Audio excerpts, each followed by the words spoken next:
everybody! Hi! I'm here today with my sister who is visiting from Halifax. She is a photographer and I know you guys have a ton of questions about how to take great travel pictures, and she is here to tell you a little bit about her travel experiences as a photographer, what she brings with her, and some tips and tricks to help you guys take some awesome shots as well. Yay! So let's get started. Okay, so I've just started like taking a bunch of stuff when I travel and like started my vlogs and everything like that. So I'm always carrying equipment around. I want to know, and everybody else wants to know, I'm sure, what equipment you travel with, what cameras you bring when you're traveling around the globe. Okay, so I have a 17 to 24 millimeter lens. It's perfect because it's a wide angle lens. So if you're shooting on a beach or anywhere where you're traveling and you want to see a whole landscape of things, that's the one for you. I try to bring as little as possible, but I must admit my camera equipment is still very heavy and way too excessive.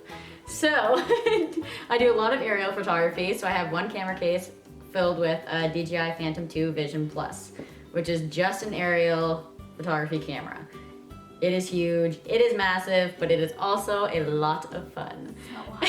I shoot with the Canon 60D as my handheld camera. I have a 17 to 200 millimeter lens. This is very big, very bulky, and extremely heavy, but it is great for portrait photography and fashion photography, which is what I do.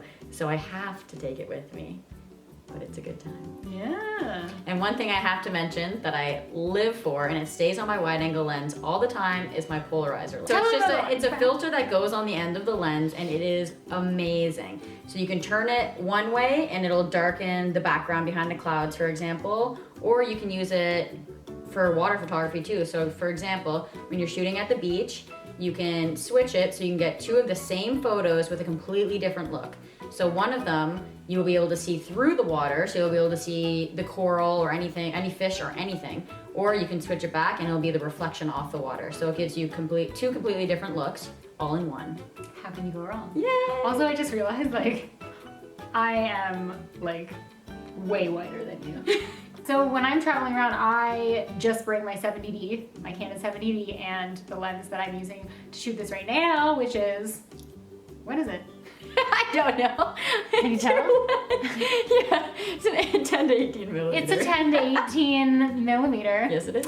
That I bring with me, and She's a noob. That's I'm okay. a noob. We love her anyways. So that's what I bring with me, and then I also bring my stylus Tough TG2 point and shoot camera for when I don't want to lug the base and the lens and stuff around, but that's about all that I bring. So my question to you is for like beginner travelers or like travelers who aren't technically photographers and just want to take awesome shots. Is there anything that you can recommend in the way of like a point and shoot or like any sort of camera feature? For sure. In my opinion, if you're just starting out and you don't want to carry around a big bulky camera or a camera at all, what you can do is you can get lenses that adapt onto your iPhone. So you can buy them in places like Best Buy or Urban Outfitters, Costco I think even has some, and they are great. You can get a fisheye lens, a wide angle lens, even a polarizer, and you can just stick it on the camera on your iPhone and boom, you'll get a completely different look. Awesome. And they're so light. Wonderful. You can fucking with it anywhere. Okay, so now that we have discussed what we bring with us, what about framing photos? So like onto the actual photo taking. Okay. Any tips for framing photos so that we're not lopping off people's heads and feet? Yes, so there is a rule, it's called the rule of thirds, okay? So when you frame a photo, for example, you don't stick somebody right in the middle. Okay, so for example, I don't sit here, I sit here. And then you can see your landscape off the side. So never stick anybody in the center of the photo. But also don't cut people off at weird parts either. For example, some people like to cut people, I don't know, like right on their wrist, so they cut them here, which you don't want either. You want to make sure that everybody's body is in the frame and you don't cut people off, you know, just before their feet, for example. If you're getting all the way down the legs, include the feet. Come on back, my dear. Okay, so from framing, we move on to lighting. Ooh. I want to know what's the good, the bad, and the ugly of the lighting situation. Okay, so lighting all pretty much comes down to preference, but I have to admit that overcast days, although they aren't as fun or they aren't as bright, they are the best day to take photographs. That is because the sun isn't as harsh, so there's no harsh shadows on your face or on the ground from the trees. You know, we've all seen those photos where, you know, the bags under your eyes are super dark and you have this big old black ring around your face, and nobody wants that. Everybody wants to just look, you know, light and breezy and like they're having a great time, not like they're chopped in half by the shade.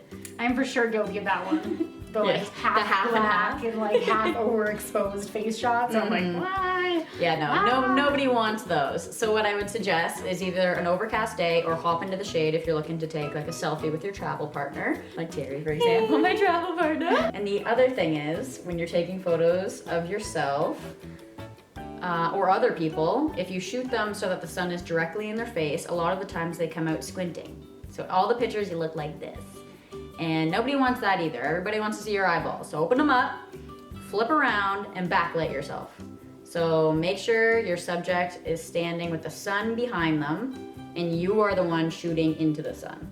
Okay. Does that work for like portraits and stuff, or does that work for like objects as well, like architecture? Can you do that with architecture? Or does that work? Yep, you can do it with both. And the great thing about doing it with architecture is it can also make a really interesting shadow in front, which is very, very cool and can make for a different travel photo. So what I would suggest more than anything, everybody knows, for example, what the Eiffel Tower looks like.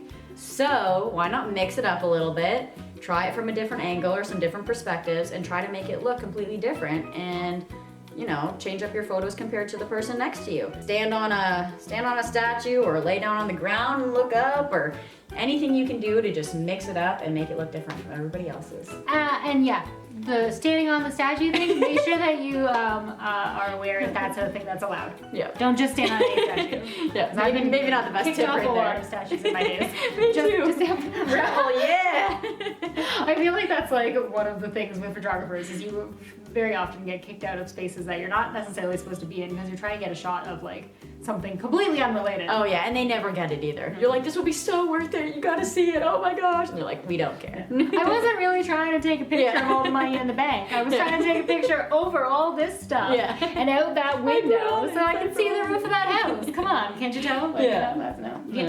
Get with my vision. I know. Not everybody sees it, but you just gotta believe it. To see if there's any I touched on everything. last little tips or tricks. tips or tricks. I would just recommend more than anything is don't forget to put down your camera and just enjoy yourself.